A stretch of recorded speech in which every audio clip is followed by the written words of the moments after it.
going on? How's everyone doing? Shout out to Colin.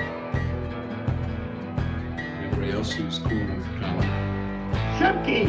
I didn't say. Get your popcorn and your Coca-Cola and relax. Anyway, tell Colin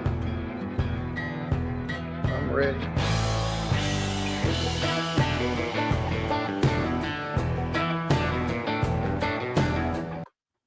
What's going on? This is Colin. How's everybody doing? Happy Wednesday. I hope you guys are having a great day. I really do. Yeah, fresh off vacation, first live. Hope you guys are doing well. Hope you didn't miss me too much. I missed all of you. Had a great week. Yeah, I had my other tab open and started playing. All right. Anyways, hope you guys didn't hear that. Anyways, let's get into some court. Now, this is Isiah Williams. For those of you that don't remember who this is, I have my previous videos in the description. You can go check them out. One of them is just I think it was his last pretrial, his final pretrial before his trial. Final pretrial. The other one, I put a compilation of what this guy did. And I actually had a juror from his trial on my panel, and she answered some questions. So go check both those out. They were both really good videos. So if you haven't seen this, go check those out. Of course, after the live. But this is his sentencing. Yeah, it's a little heavy. Victim impact statements. Bring your tissues. It's a little heavy. I wanted to come back a little light tonight, but yeah, this happened today, and since I've been covering this case, this was more important. So hope you guys enjoy it. All right, before I hit that play button, you know what to do. Hit the like and subscribe. Do your jump kick backflips. Let's go.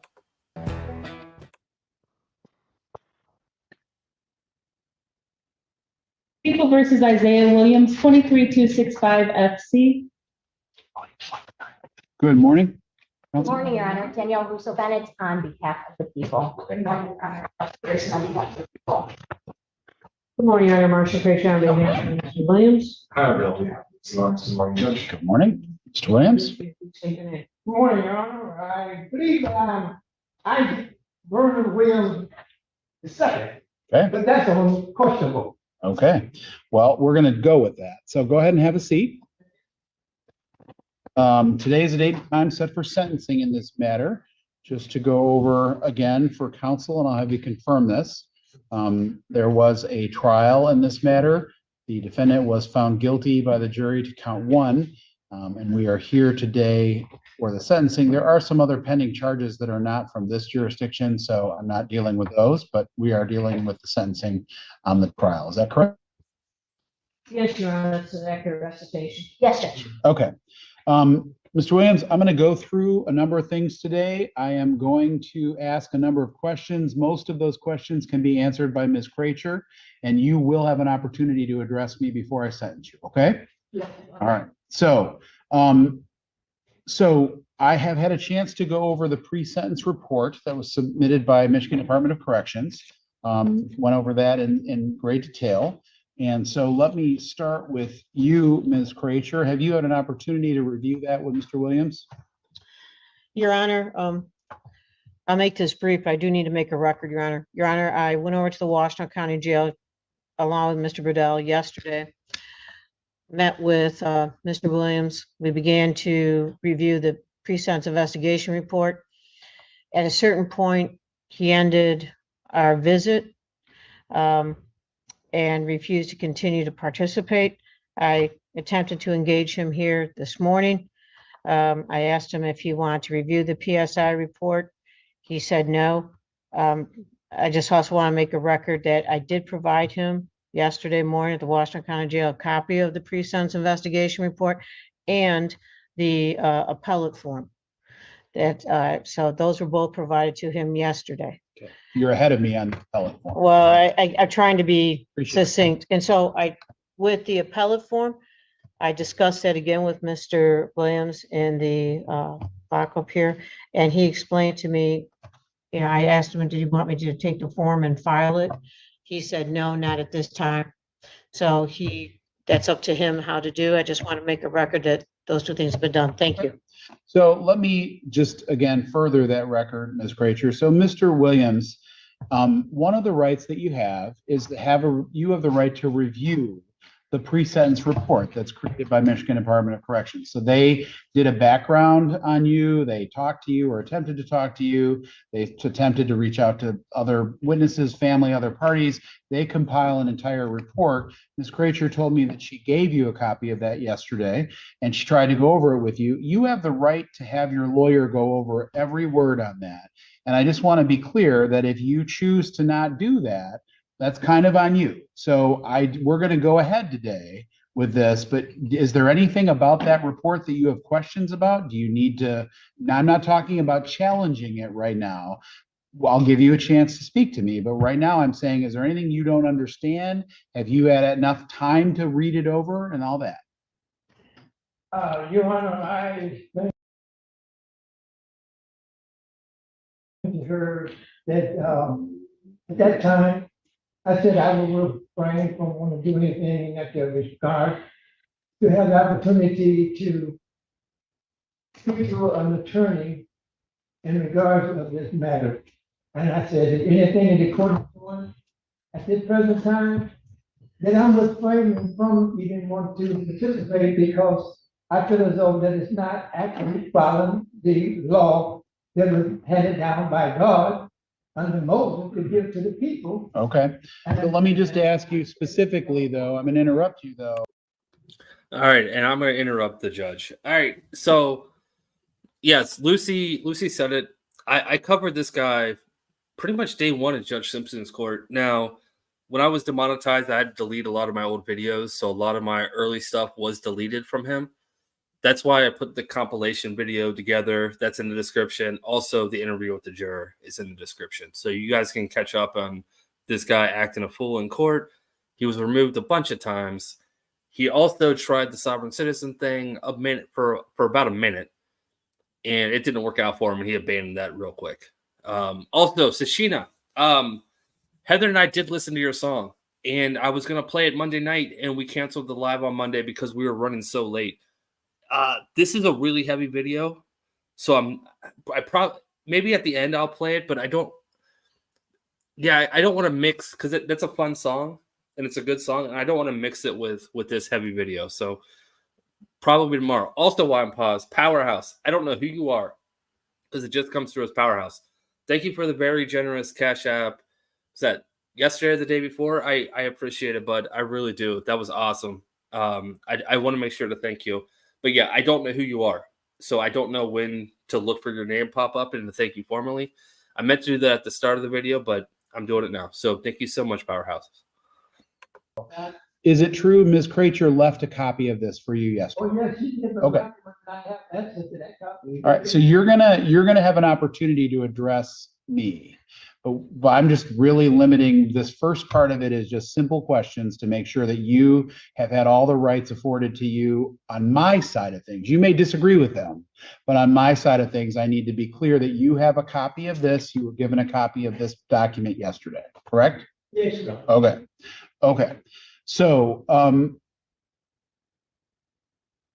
based on that, Ms. Kracher, based on your own review of the document, do you have any additions, corrections, or deletions to the pre-sentence report? No, Your Honor, I do not. Okay. So, Ms. Russo-Bennett, before I go back to Mr. Williams with a specific question here, do you have any additions, corrections, or deletions to the pre-sentence investigation report? Judge, I've reviewed the entirety of the report. I have no additions, corrections, or deletions. All right. Mr. Williams, another narrow question for you. Is there anything in this report that you have reviewed or you've had an opportunity to review that you think is incorrect? And I'm not asking you to comment on whether you think the process is correct or that, but of the information that's in the report, you either have heard Ms. Kracher read it to you or you've had an opportunity to review it yourself. Of that material that you reviewed, is there anything that's not true? Your Honor, I can only take a statement, like I said before. I'm not in a particular mind to want to state that I've even taken the time to even look at it because I feel as though that is already blatant out of order. Okay, I understand that, and hold that thought. I'm going to give you a chance to explain it to me, but that's not what I'm asking you right now. Okay. All right.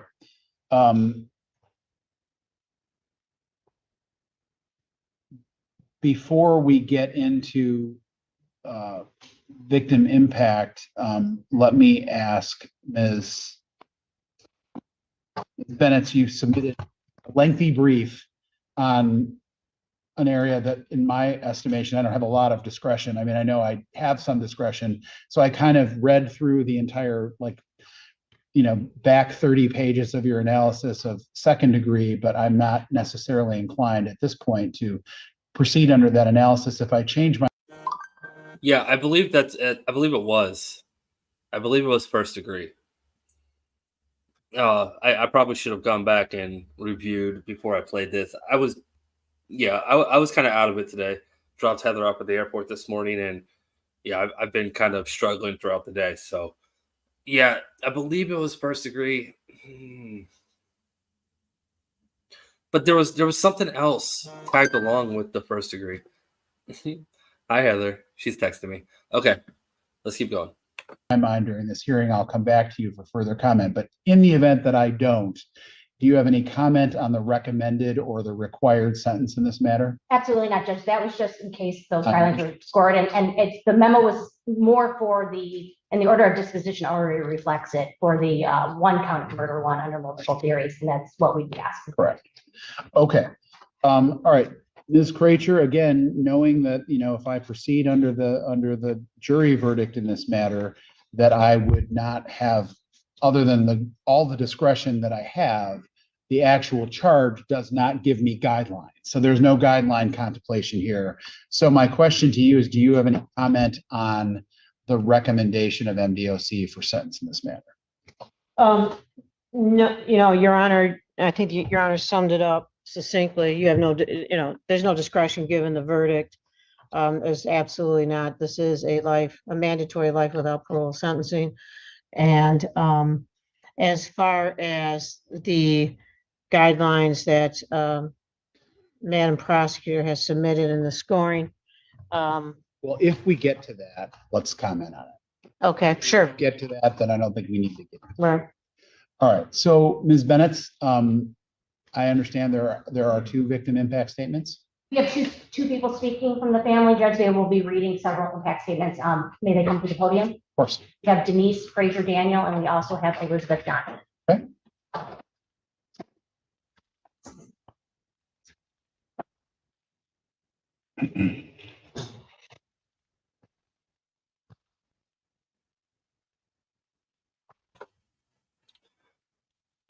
All right.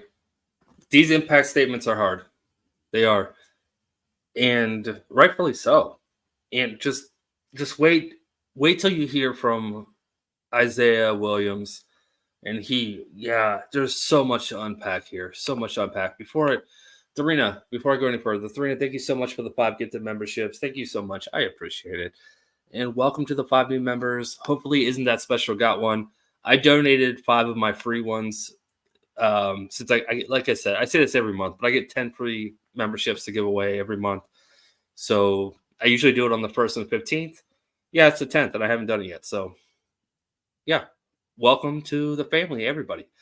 Okay, let's keep going. Again, these are kind of hard to listen to.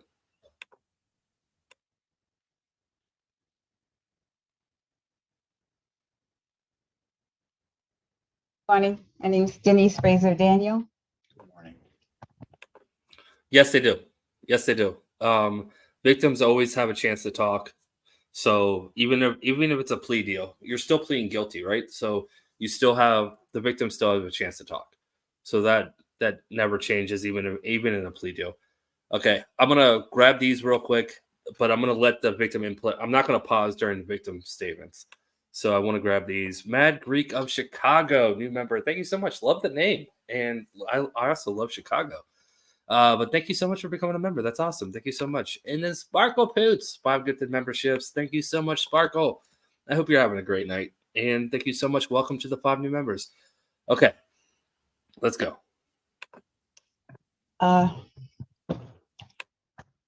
Today is a bittersweet day for me and my family.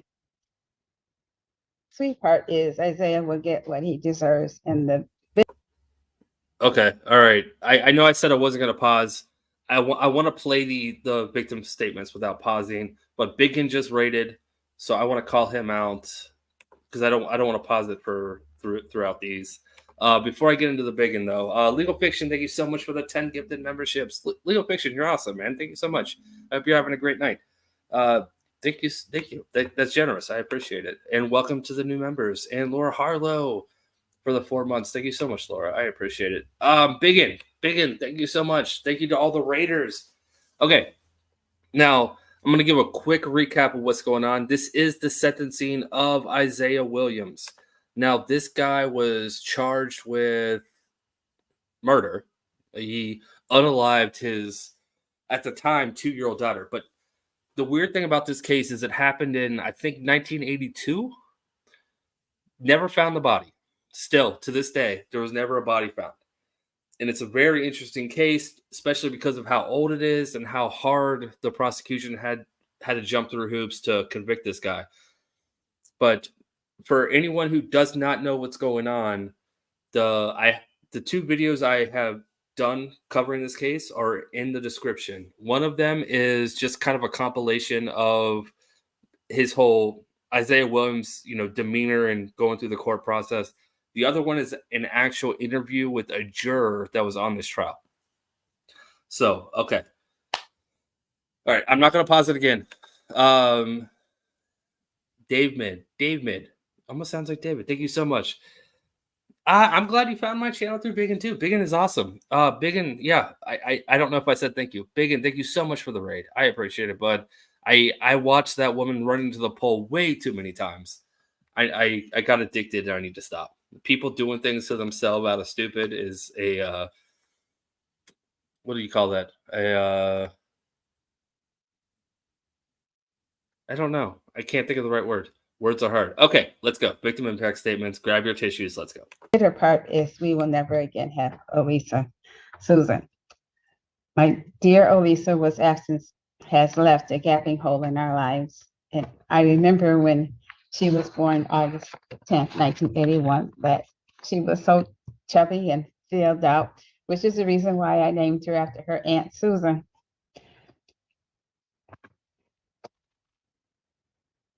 Her murder has left me with pain that I never thought possible. I should have said this. I know I keep saying I'm not going to pause, but there's so much information. This is the mother of Elisa. Elisa is the daughter who is no longer with us. Isiah's silence is a cruelty beyond measures. You have taken from me the most precious gift from God, and now you deny me the chance to lay her to rest. You may think that your silence will protect you, but it will only add to your guilt and shame. You may have taken my Elisa's life, but you will never take away my love for her. And I pray somehow I'll be able to bring her home to rest. The majority of your life has been leaving broken-spirited women behind who have crossed your path, including myself. I made excuses for your behavior and kept coming back to lies after lies. But when you took my daughter, that was the last straw.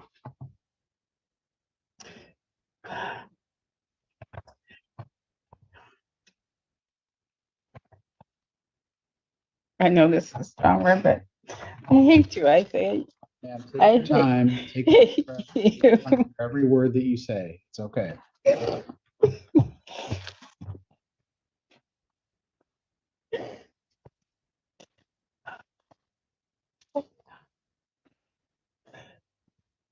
For torturing me and my family for 42 years, knowing we would never see Elisa again, my sweet baby. Never to hold her in my arms, kiss her cheeks, and sing to her or watch her grow into womanhood while missing the special milestones and events. Elisa's brothers, Matthew, Michael, and Nelson, will never have a chance to shower her with brotherly love the way they show their love for their big sister, Elizabeth.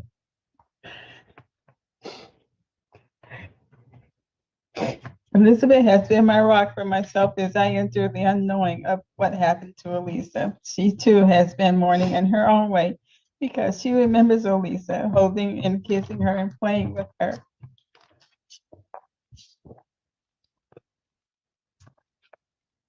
My youngest son, Nelson, told me to tell you that you took away a sibling that was unable to get, that he was unable to get to know, look up to, learn from, laugh, and be a little brother to.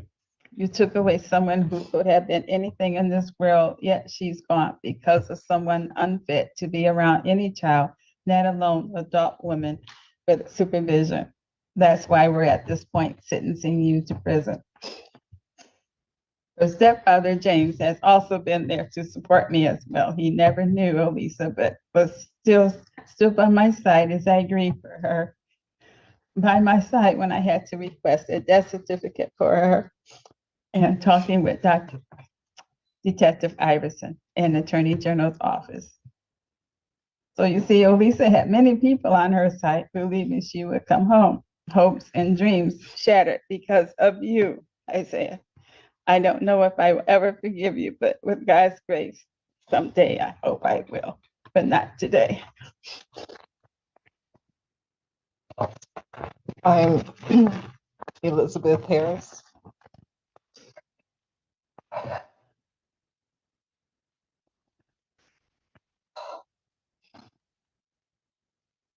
Your time, ma'am. It's okay.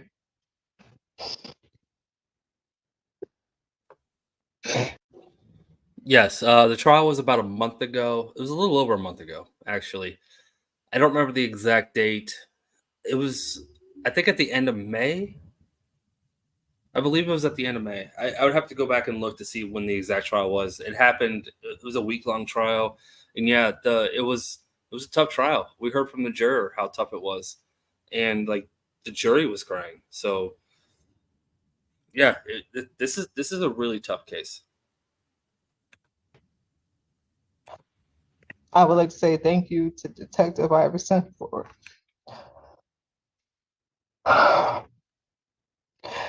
reopening my sister's case and not giving up and seeing this case through. We wouldn't be here today without his determination to solve this case. Thank you to the Attorney General and the team, Honorable Judge Simpson, Honorable Judge Colin, and the jury, and the support from family, friends, and the community.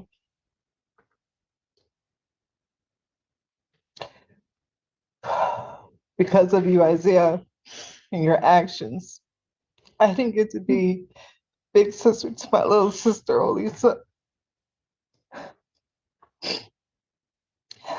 You took that from me. You took away from our family seeing my little sister growing up and seeing her become the beautiful woman I know she would have been. You took away my brothers from having 3 big sisters to only 2. You took away from my children having an auntie. You took away the chance for my mom to have even more grandchildren. Because of your actions, I missed out on laughing and crying together with my sister. You took away my friend. You took so much from us. We may never know what you did to Lisa, but you do. And I hope that every time you close your eyes, you see her face and she haunts you every single time. I hope you never have peace for the rest of your life.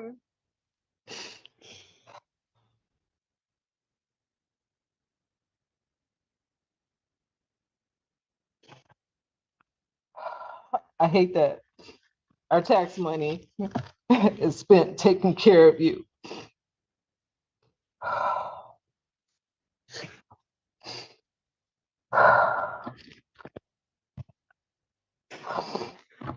I'm standing here on the behalf of my sister for justice.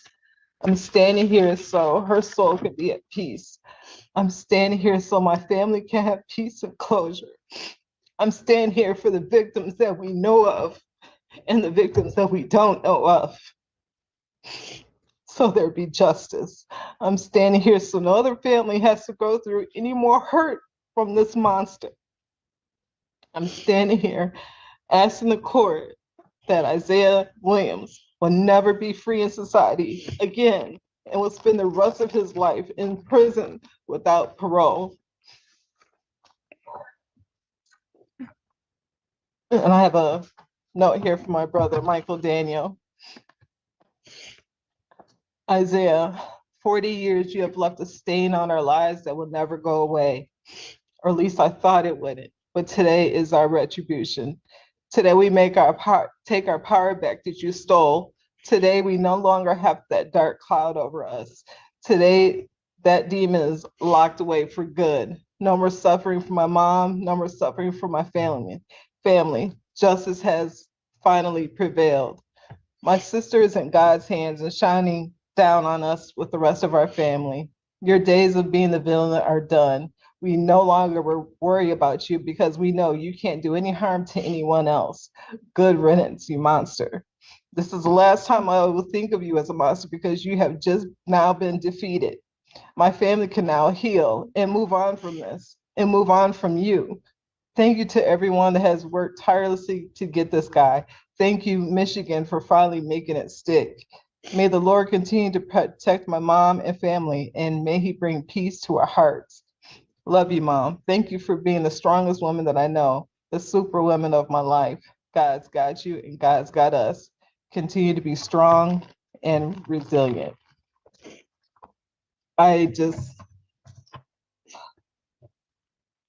And I'm glad that you are here today so you can hear your sentence.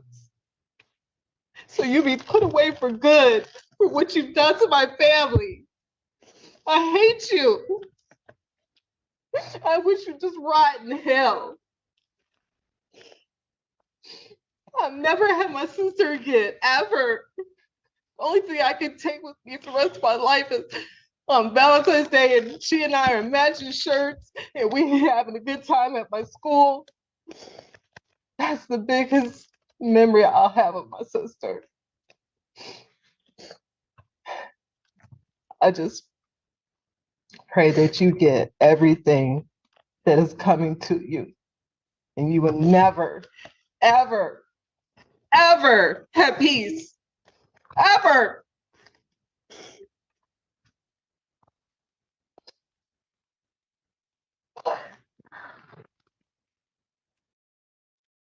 Yeah, that was hard. I'm not crying, you're crying. Not me, it's you guys. Claire, not as long as you would think. So Alyssa went missing back in 1982, and he was originally charged, but they couldn't find a body. I don't know if he wasn't arrested. The beginning stages of this case are a little gray to me, but he's only been in prison now for maybe 2 years. I don't even know if it's been that long. So Michigan took back up the case and arrested him. He was living in Chicago, and they arrested him in Chicago and brought him back to Michigan for this case. So I'm going to say it's been less than 2 years since he's been in jail. And I think he's in his 80s. He's not young, maybe late 70s. Yeah, this is terrible, terrible tragedy.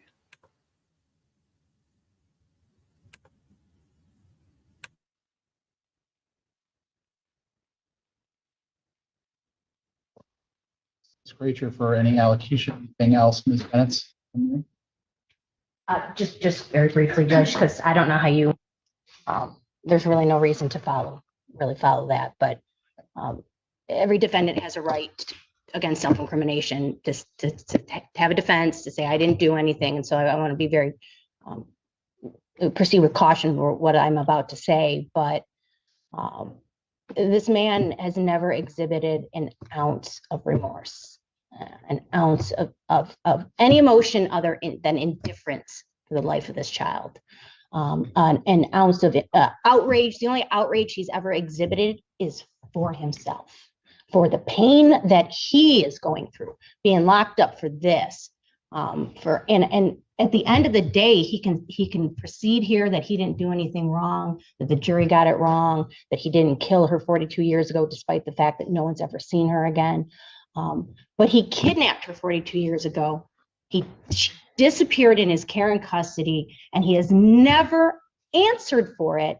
He has expressed nothing but lies and indifference and outraged for himself as the victim.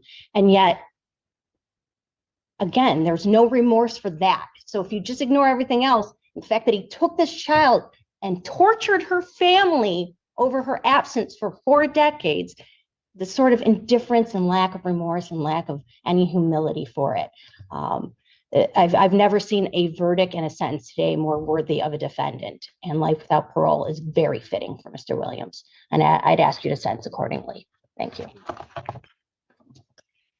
Ms. Preacher, do you have any elocution on behalf of your client? Just briefly.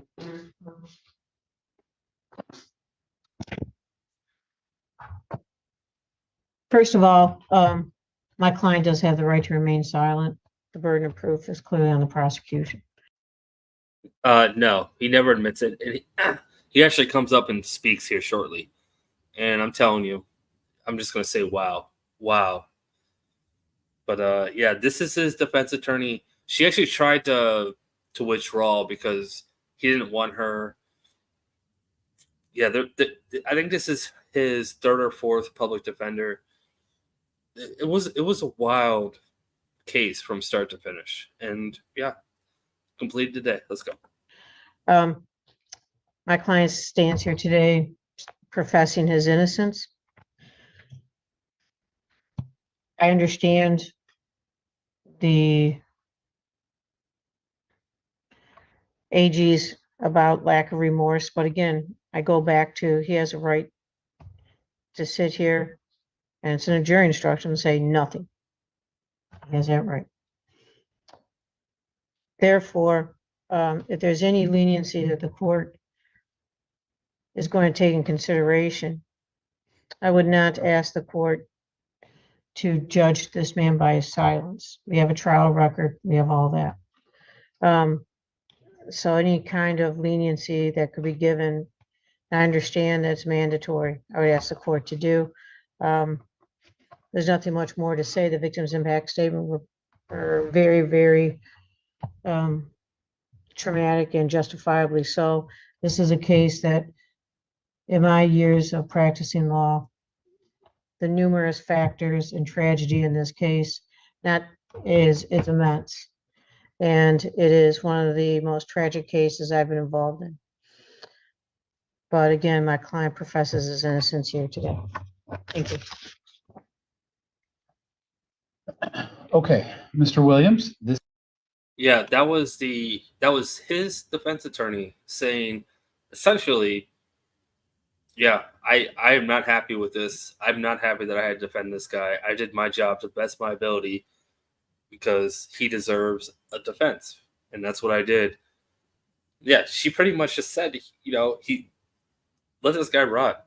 She didn't really fight for him. She's over this. I don't blame her.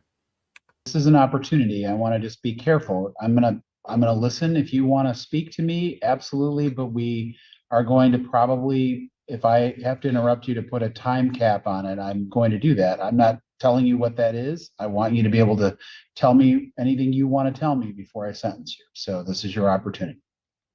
Thank you, Ron. I appreciate that. All right, everybody, just get ready for this. I don't know what to call this, but it's out there. It's out there. And yeah, I'm just going to let you guys hear it. And, excuse me, Ron. Sure. Yeah. I appreciate the opportunity to address the court and mainly to Denise. I'm going to just let you know, though, that this is really your opportunity to speak with me. So I will, if you have something that you think is appropriate to say, you can address it. But I just want to let you know, this isn't a dialogue between Denise and you. This is really your one opportunity to speak to me before I sentence you. So go ahead. That's why I was taking the stand for Your Honor, was to be able to express what I know to Denise. I tried to do this here when the state court took and sent me a summons to take an appearance in court regarding their matters of Denise. And I frequently wrote to them and told them I was willing to take and bring to the court what I knew And I'm standing now, saying the same thing.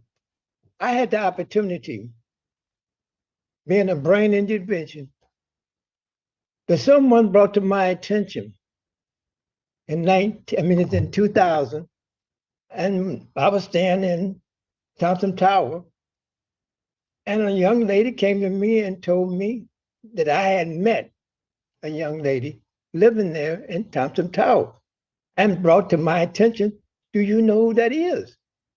And I told no, that I don't have a knowledge of any of my children or any of my family that I don't know. That's why I was in Michigan, to try to learn about a family. And she said, that's your daughter.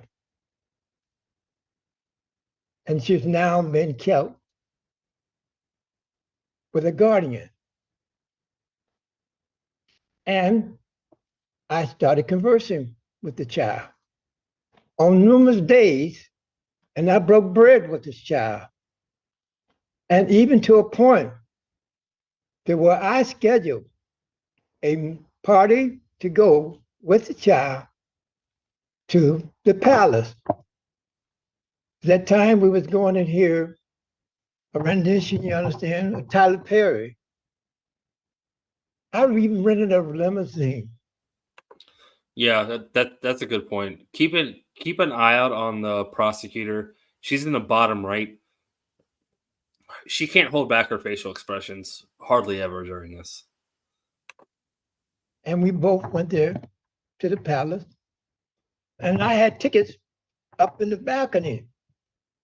But Usher came to our party and with a wheelchair and escorted us as we was like royalty to the front to be able to witness that play. And when we got ready after leaving to return back to the limousine, her guardian was there. And she was to take a leave and go back with it. And the thing I know then is that maybe the guardian had called when we had left from Thompson Tower with her and had inquired where we were and then met us there. And she took and go back home with her. But I left with something when I left in 2000. I explained to her, I said, oh, Lisa, I don't have a knowledge of the past, and that I'm going per my psychiatrist here in Ann Arbor to Alabama Heritage Foundation to be taught how to live with brain injury, to see if they can help me be reclined or be retaught. And I had a portrait given to me. And for some reason, I remembered it, and I remember the quote on it. That quote, it was only like fishnet. And it stated, oh, what wealth we weave when we first set out to receive.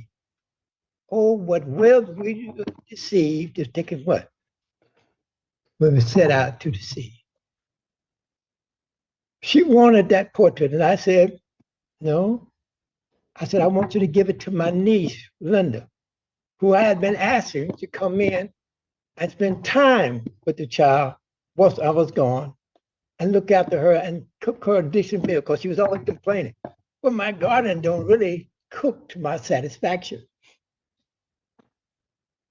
So my niece, Linda, was coming on my behalf and helping cook a meal for her. Want me to give that portrait I did with her to Linda. And she stressed to me. And she always called me by my first name. She said, Isaac, I want that portrait. I want it. I said, but I'm leaving it for you to give to Linda to be a comfort and a cook for you while I'm gone. I had that time with that child, but everybody don't seem to know. That's why the Holy Spirit told me when I came to this court, you have an alibi. And that's what I gave to the attorney. And I told the attorney, I said, all I know is that I've been, you understand, constantly brought children claiming that I was their daddy, and I had no knowledge. And several of them have been in this court here. They claim I'm a violent individual, that I have beat their wife, their mother up, that I have no relationship with them, that they're afraid of me. I'm a monster. I'm a cruel individual, that I would take and beat their mama with a board. So I didn't know. So I came to Washington County with my wife, Helena, my honeybee at that time that I met when I came here in 2000, who now God had called home in 2021 of July. We came here to the court, and I asked the court, will you help me? Because I don't have a knowledge about this woman who claimed to be my wife. And they said, who is that? They said, the one that I did 10 years in Jackson for assaulting her. And they said her name was Elizabeth. Was Elizabeth Williams, now Elizabeth Reese. Can I get a copy of the transcript? They said, of course. So when they told me the price of it, I couldn't afford it. So the lady came with the transcript. She said, well, ask the judge if he would waive the price. And they did. They gave me Judge Brown, his giving me that gift of that transcript of Elizabeth Williams back in the 80s, where I had assaulted her, of her claim that I had slapped her in the car, but she jumped out, me traveling 70 miles an hour, but she didn't sustain any injury. But that I ran after her and beat her down with a board. So I read the transcript. And then I read what the eyewitness said. She lied. That's what the eyewitness said. She saw Elizabeth in her home, and that I wasn't in her home in the backyard beating her down with no board. But that was just from my understanding. I'm not here pleading the situation with me and Elizabeth. I'm just bringing the attention that thing has been brought to my attention. So then I'm by a family who claim to be my sisters and brothers. They say, well, your son has been died in an auto accident. Again, they urged me to go before Judge LeBeau in Monroe to learn something about a family that I had no knowledge of. Well, I was supposed to have 5 children by Elizabeth and didn't even know who Elizabeth was. But by the grace of God, I was able to had to go before the court, and the Judge LeBeau had me on the stand, and he asked me, do you know who the child is? Now, I tell you, this was regarding $300,000, and I told Judge LeBeau, Your Honor, I'm not here for no money. I said, I just came here to take and tell you that no, I don't have a memory. I don't have a memory of any of these people they called me my children. I don't even have a memory of this person called my wife. That's what I've been dealing with in this case here with Denise. I don't have a memory of these things. But I do know what the Holy Spirit gave me. When he told me that child that I met in 2000 and broke bread with and went to the palace to see, you understand, that was Olisa. That's what the Holy Spirit told me. And so I sent out feelers to go and try to find the child that I met in 2000. And I told the attorney. I said, I don't know what her name is. I said, but I know what she told me at that time. And I remember, they said, well, what do you remember? I said, well, I remember she took and told me she was 19 years old. That's what she told me. The girl that I broke bread with. The missionary was the one who told me, that's your daughter.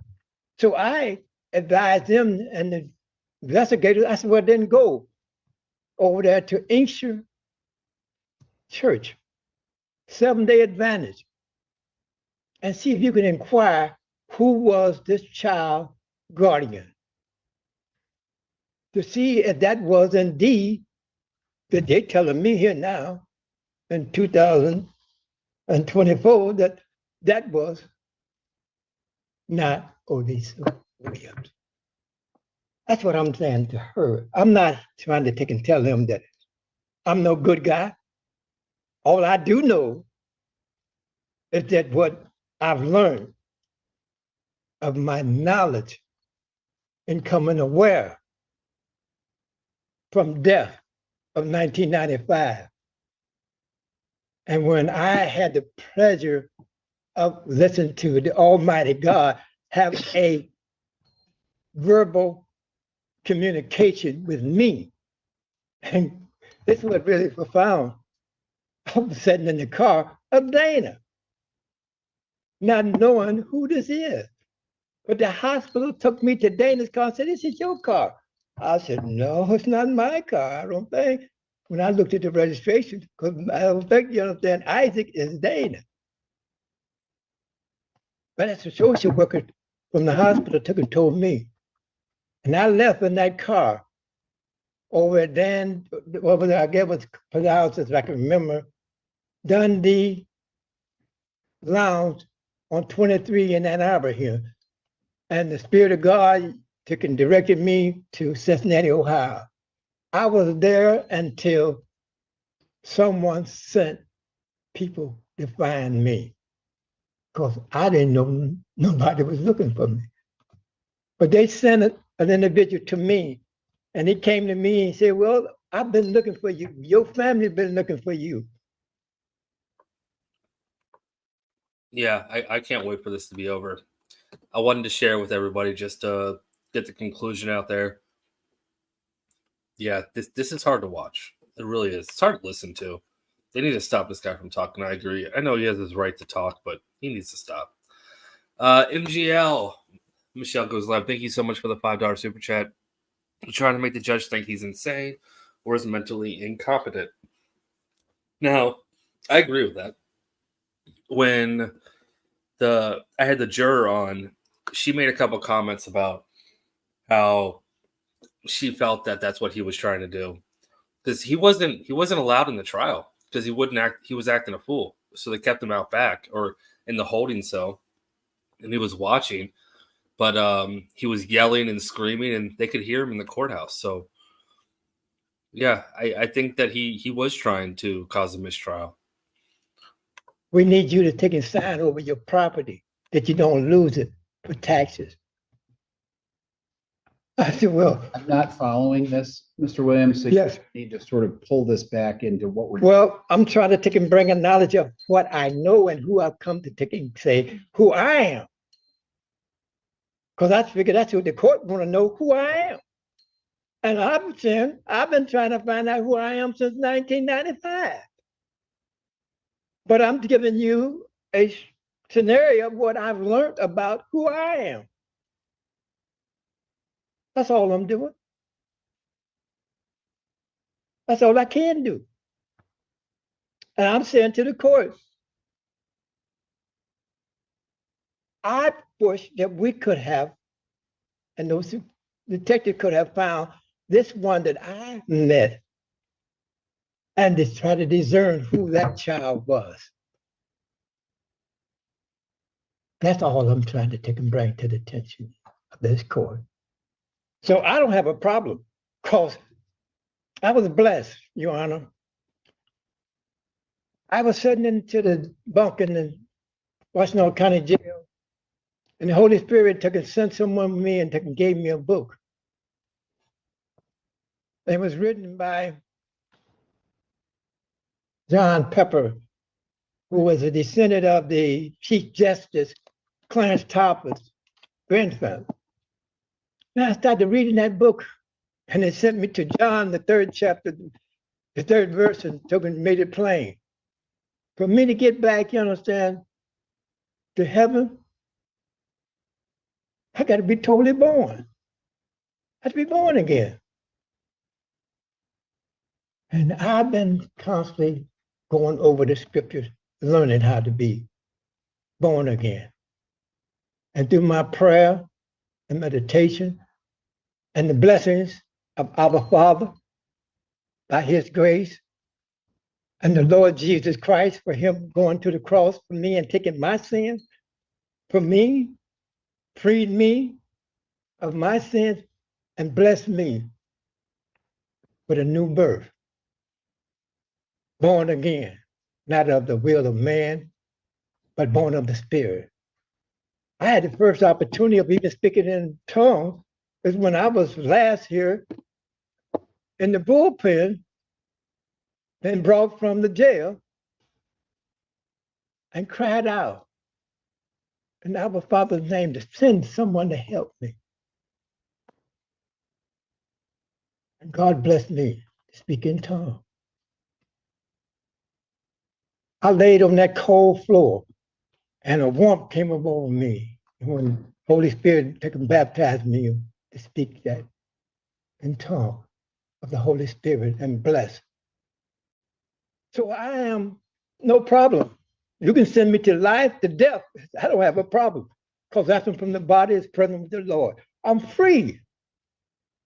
I just wish there was some way we could have found that child that I met that would help Denise and her family, that it will heal them. That I don't think she's dead. And I'm telling the court, I don't believe she's dead. Anything else you want to tell me, though, about you? Before That's what I'm here to take and talk about them. I'm here to take and say, I'm wishing you understand that what I saw would be presented to the court I understand what you for did. their family. Well, I thank you for that opportunity. That's all. And Thank you. like I said, I'm free. God bless you. And bless you, Denise and your family. All right, you are welcome to have a seat. Excuse me. Hold on, brother. Hold on. Don't grab me. You already grabbed me and beat me up. Mr. Williams, you're welcome to have a seat. You take that, you gonna give him another order to beat me up? You gonna have him get an order to beat me up? Mr. You taking him had him before beat me up. Take him back. Oh, take him out back. Come on. Yeah, smash my head up against the wall and everything else, beat me all up. They said you ordered it.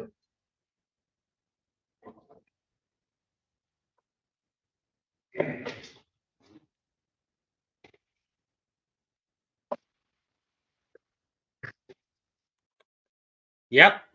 Okay, bye. I hope that we never see his face again. I really do. He's not in the rest of this video. There's still a little bit of time left. The judge hasn't even sentenced him yet, so there's still more time. So, yeah, there's still, I can't even play it out. There's still about 20 minutes left of this video. But, yeah, what was that? What was he even saying? I will say, when I first started researching this case, I play devil's advocate a lot. I always think, well, what if? What if? What if? And a question I was asking a lot of people was, this happened in 1982. Is it possible that maybe she was kidnapped and she was raised as somebody else and she has no idea that she's this person? Is that possible? And I was asking a lot of people this. And, you know, I think everybody told me no. But it's just how my mind works. And, yeah, no, this guy's pure evil. And, yeah, like I said, hopefully we never see him again. Even if he comes back up for something stupid, I don't think I'm going to cover him again. They said that he has other cases. Yeah, this is it for me, though. This is it. Okay, let's keep going.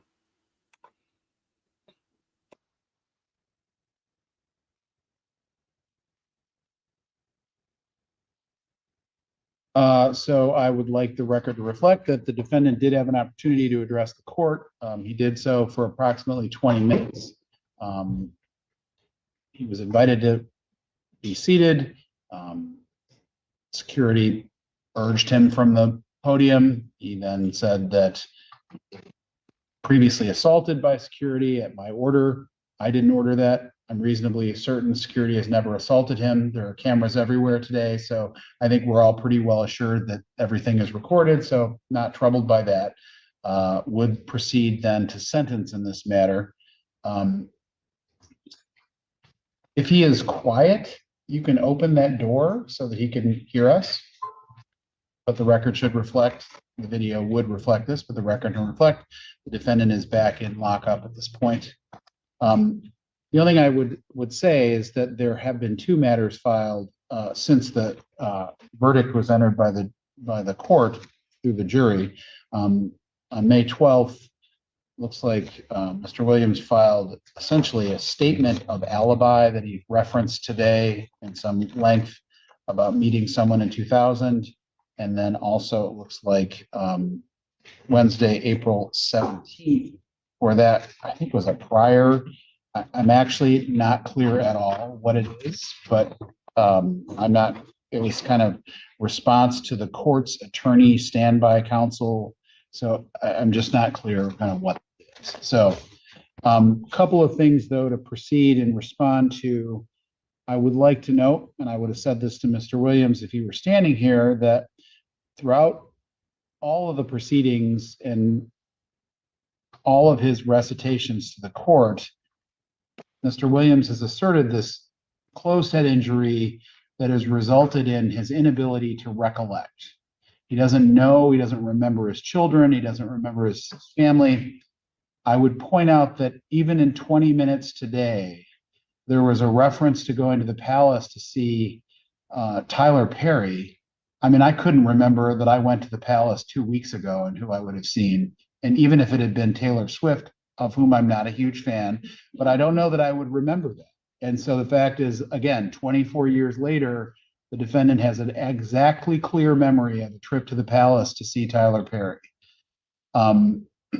He references Judge Brown, who has now been retired from this bench 2 or 3 years. He references a trial proceeding that I believe would have occurred, again, decades ago, and remembers that with clarity. He even pulls out of kind of another jurisdiction, Judge LeBeau from Monroe County. So again, I'm struck by the ability to remember in specific detail and names and faces and events, and yet whole swaths of things are not memorable to him. So, and at least as far as the testimony of the Brain Institute from Alabama, it is not a medical intervention facility whereby the defendant would have had treatment there, surgery, medication that would have restored his memory. And so again, I am struck by the incongruity or inconsistency of whole areas that are forgotten. And yet all of a sudden there seems to be an alibi from 2000 where there is memory of a wheelchair, of a play, of breaking bread with. I don't know the truth of any of that, and I have my own suspicions about it, but I can't speak to that. But at this point, I just have to place on the record that as I listen to the defendant today, I am struck by his quote of webs we weave and practice to deceive. And I can only say that it strikes me that this is a convenient memory or loss of memory where the opportunity for solace to the victim's family has been amply presented. And it is today is the first time I'm hearing of this alibi where miraculously that might have given hope. I would also reflect the defendant's statements about the detectives in this matter, and I would reflect to him that, let's say that at the time of the disappearance of Elisa in the 1980s, we know of at least 2 detectives who were assigned to that. There were actually more, I believe, but let's just say there were 2 at that time. I think then that became a cold case, and there was another interim couple of detectives who investigated, and then they're kind of brought to the current iteration of detectives who, more on that in a moment. But let's just remember that it was the job, it was not the soul, because this isn't the only case, but the whole purpose in this case was for those detectives to find Elisa. And they devoted hours, weeks, months, years to finding Elisa. and no one has found Elisa.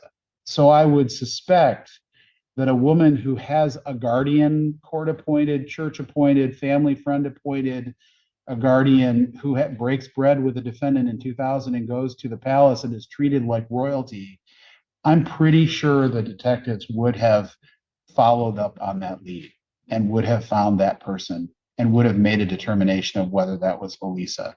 So the fact that the court is hearing this for the first time today strikes me again as another evasive, lack of memory, convenient way for this defendant to muddy the water, create smoke in a way that is hurtful beyond measure. So I don't know that there's anything more that I need to place on the record as far as response to the defendant. I'm going to address this again to Ms. Fraser Daniel and your family.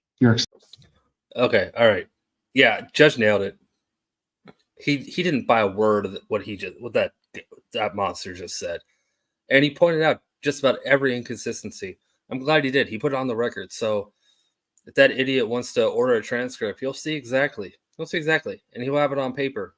You're not going to forget it this time. Extended family. Because often in sentencing, I will speak to the defendant because one of the elements that the court has to consider in sentencing is that idea of rehabilitation. I don't know that I need to spend a lot of time on that today, sadly. So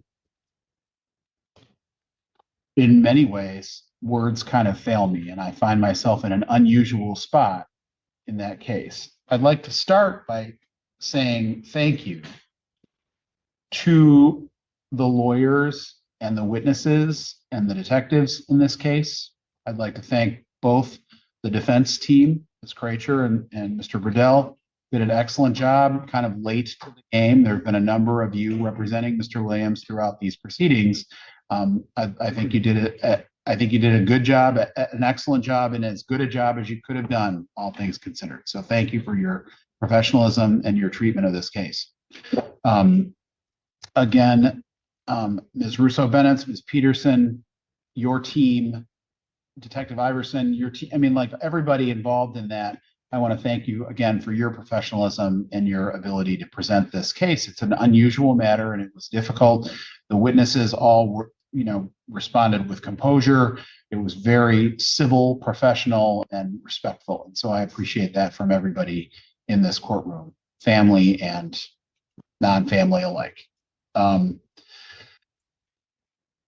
back to the words failing me, in thinking about this, how Mr. Williams could murder a baby more than 4 decades ago, and that's inconceivable to start with. But what becomes more inconceivable is that he could keep Ms. Fraser Daniel in the dark for more than 40 years about that, and to string along, lead along, even by silence, sort of, again, this tacit story that he didn't know or didn't understand or couldn't remember. I mean, he was in a relationship with Ms. Fraser Daniel. He was your husband. And it's inconceivable that someone would treat anyone that way. And so where I sort of talk about, normally I would be addressing some comments to the defendant, I don't have much to say to Mr. Williams.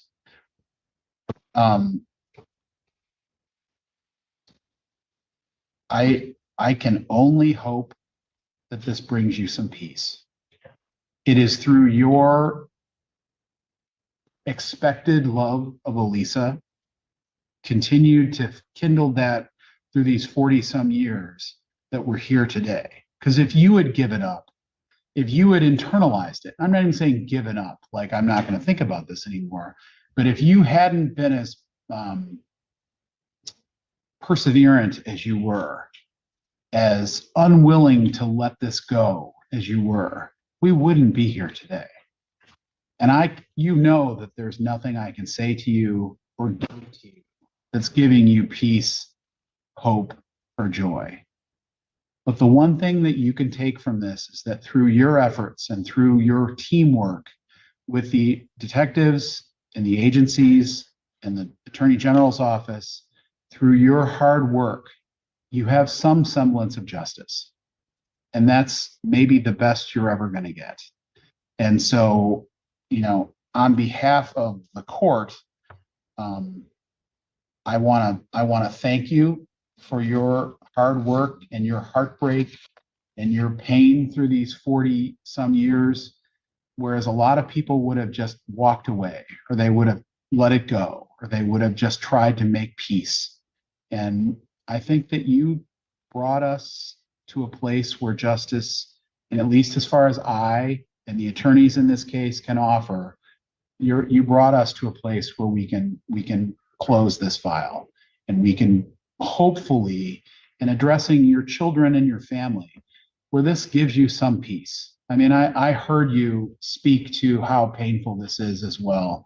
And my only hope for you all is that you can forget this man, forget him, put him out of your lives forever. Because the only hope that you have going forward is the love your family has, and the memories of your sister, your daughter, and the fact that you hopefully can just put this now behind you and not have it. I think your brother quoted kind of a dark cloud over your family. I hope that cloud goes away. Sadly, we've got that reflected externally today too. But I hope that dark cloud can dissipate for you and your family, because that would be, people say this all the time. I literally, this is apropos of nothing. A week and a half ago, I lost my 52-year-old sister-in-law. But it's the kind of thing people say to you, like, she would want you to be happy. I'm telling you, Elisa was a baby.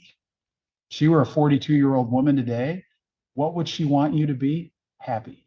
She would want that dark cloud gone. You know that. We've said that to countless other people who have lost people. So you need to understand that as much as I can speak to you up here in the black robe, I'm telling you, let that go. Let that dark cloud go away.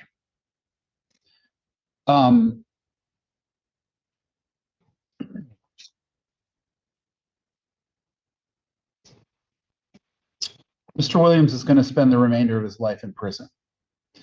I don't know what kind of hope I have for him. If he were sitting here, I don't know if he can hear me. I hope that whatever change of heart or peace or whatever he was just talking about with faith and Holy Spirit and breaking bread and Father Abba and conversion and born again.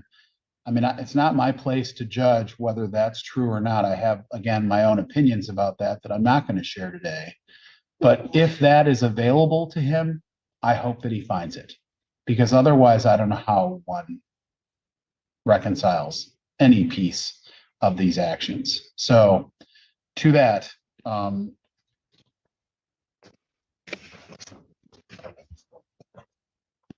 in case. All right. He's going to spend the rest of his life in prison. I don't know if you formally, I think that might be coming right now, but there's only about 2 or 3 minutes left of this video. Again, this was important to put out for a lot of reasons. I did want to keep it light tonight since it was my first night back, but yeah, this one was important. Thank you all for hanging out. I am going to let the video play out the rest of the way. Again, there's only 2 or 3 minutes left. I don't know if I'll be in. Yeah, you know what? I'll jump in Discord for a few minutes tonight. I'm not going to stay long. I'm tired. I need to get some sleep. I know I just had vacation, but it wasn't a relaxing vacation. It was Heather and I did everything possible we could for a week, and yeah, I'm sure she's passed out by now too. Jen, good to see you, Jen Hardy. All right, you guys are awesome. Did I miss anything? Oh, Annalisa Molina. Yes, I did miss your milestone. First live you caught in a month. Well, thank you for hanging out with us, Annalisa. My favorite name on the internet, Annalisa Molina. So much fun to say. It's so much fun to say. Just say it out loud. You'll have fun too. All right. You guys are all awesome. Thank you for hanging out. Again, if you want to catch the first 2 videos I did of this guy, They're in the description. I'm not going to cover them again. This was the conclusion of this saga. So, yeah, let them go rot. Let them go rot. You guys have a great rest of your evening. I'll see you in Discord if you're going to hang out on Discord. Yeah, until next time. Bye. Case number 23-265 FC, People versus Isiah Williams, count 1, murder in the first degree. It is the sentence of the court, and in this case, because it is first degree murder, there are no guideline sentencing recommendations. It is the sentence of this court that the defendant be sentenced under one count, but under both theories found by the jury, premeditated murder and felony murder, that the defendant be sentenced to the Michigan Department of Corrections for a period of life without the possibility of parole, with credit for 903 days served. Mr. Williams, as far as whatever income you earn as a prisoner, you must pay a crime victim assessment in the amount of $130 as ordered by the court. You must pay court costs of $1,611 as ordered by the court. You must pay attorney fees of $650 as ordered by the court. You must comply with DNA testing and pay a $60 fee as ordered by the court. And you must pay a $68 state cost as ordered by the court. Mr. Williams is in the lockup. I don't know if he can hear me, but we've already discussed this preliminarily on the record. Mr. Williams does have the right to appeal this if he wishes to do so. Ms. Kracher has placed on the record that she has handed him his appellate rights form. That has the information that is required for any defendant to file an appeal. In this case, it is an appeal of right, so he may do so. Mr. Williams, if he wishes to have court-appointed counsel because he cannot represent him, because he cannot pay for his own representation, he may request that of the court, and the court would grant that. That request has to be made in writing within 42 days of today's date. And so I believe the form has the rest of the information. I cannot confirm with Mr. Williams that he's received the form, but Ms. Kracher did state that on the record. He did not deny that on the record, and he did acknowledge that she left him the pre-sentence information report, and she stated that she left him both. So this time the court finds that that responsibility of counsel has been taken care of, and I believe that concludes matters unless there are any other questions by counsel. Just to make sure the record is clear, Your Honor, I definitely don't want to belabor this one, but I just want to make sure the record is clear. I offered to take another form to him today. He didn't bring it over from the jail. He would have filled it out. I would have walked it down to the clerk's court, clerk Sachs, and filed it on his behalf, and he denied that. I think you've discharged your duty. Your responsibility is to provide him the form. So I appreciate following up and even going that extra step, but you are, I think, relieved of your responsibility in this matter by having delivered that, and I appreciate your efforts in this case. Thank you, Your Honor. Thank you, Judge. Thank you.